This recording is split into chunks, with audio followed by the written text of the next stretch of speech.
India TV YouTube channel को subscribe करें और बेल आइकन दबाएं।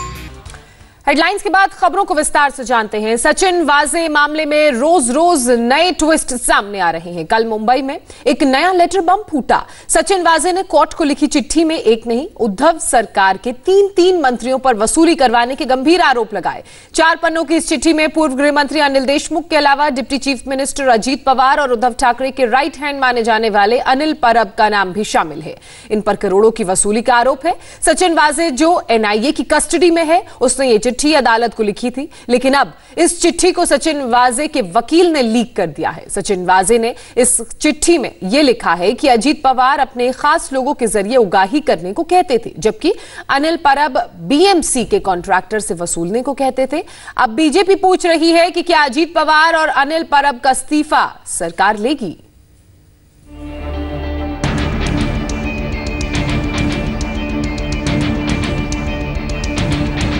जो मामला अब तक सचिन वाजे, अनिल देशमुख और परमवीर सिंह के इर्द गिर्द घूम रहा था, वो एक और लेटर बम से पूरा बदल गया।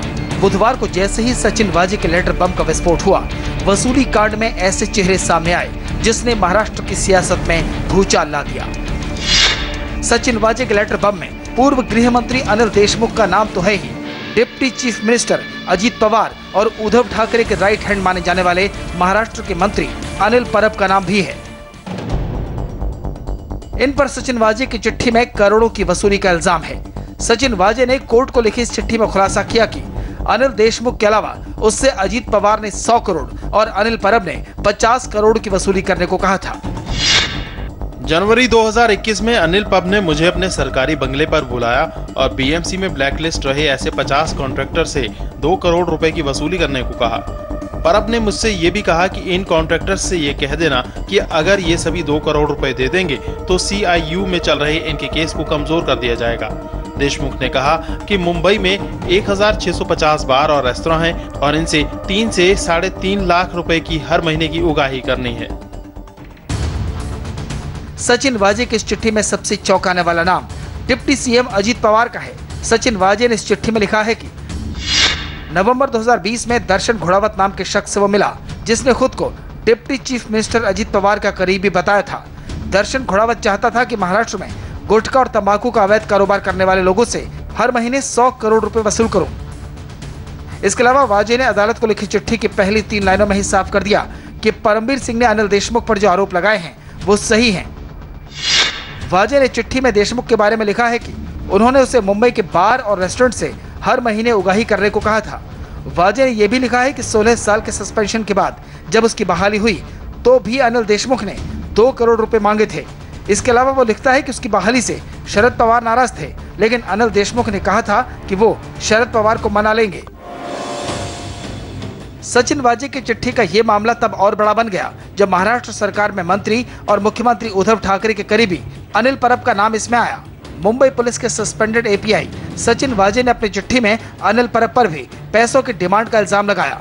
वाजे ने अदालत को लिखी चिट्ठी में दावा किया कि पिछले साल जुलाई अगस्त में अनिल परब ने उसे बुलाया और SBUT यानी सैफी बुरहानी अपलिफ्टमेंट ट्रस्ट की जांच शुरू करने को कहा और फिर जांच बंद करने के एवज में ट्रस्ट के लोगों से 50 करोड़ रुपए वसूलने को कहा। इसके अलावा सचिन वाजे ने लिखा कि अनिल परब चाहते थे कि वो BMC के 50 कॉन्ट्रैक्टर से 2 करोड़ रुपए की वसूली करें। चिट्ठी सामने आने के बाद महाराष्ट्र की सियासत में हड़कंप मच गया। उद्धव के मंत्री अनिल परब मीडिया के सामने आए और बीजेपी पर साजिश का आरोप लगाते हुए कहा कि वो अपनी बेटियों की कसम खाते हैं और हर जांच के लिए तैयार हैं। मेरी 2 बेटियां हैं जिनको मैं बहुत चाहता हूं। ये दोनों की सौगंध खा के मैं कहता हूं कि ऐसा कोई काम मैंने किया नहीं है। ये दोनों कामों से मेरा कोई संबंध नहीं है और इसलिए मैंने आज ये फैसला किया है, कोई भी इंक्वायरी हो, फिर वो CBI की हो, NIA की हो, रॉ की हो या कोई भी इंक्वायरी हो, सभी कोई सी भी तरह की इंक्वायरी को मैं सामने जाने के लिए तैयार हूं।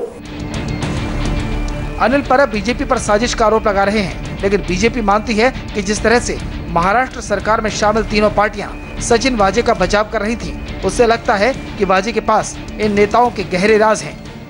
अब वाजे स्वयं कबूल कर रहा है कि शिवसेना का नेता मंत्री उनसे करोड़ों रुपए की वसूली चाह रहा था।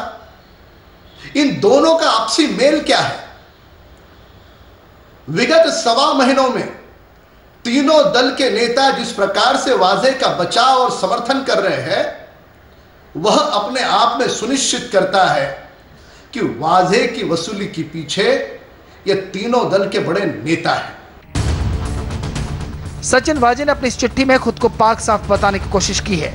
ये भी कोशिश की है कि वो अपने आकाओं के इशारों पर तो नाच रहा था, लेकिन जब उसने आदेश मानने से इनकार कर दिया तो उसे झूठे केस में फंसा दिया गया।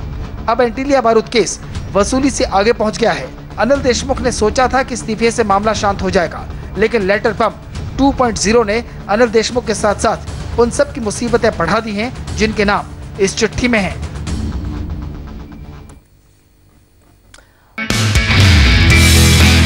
नमस्ते, मैं हूं मीनाक्षी जोशी। वीडियो और खबरों से अपडेट रहने के लिए India TV YouTube channel subscribe करें, बेल आइकन दबाना ना भूलें। जुड़े रहें इंडिया टीवी के साथ।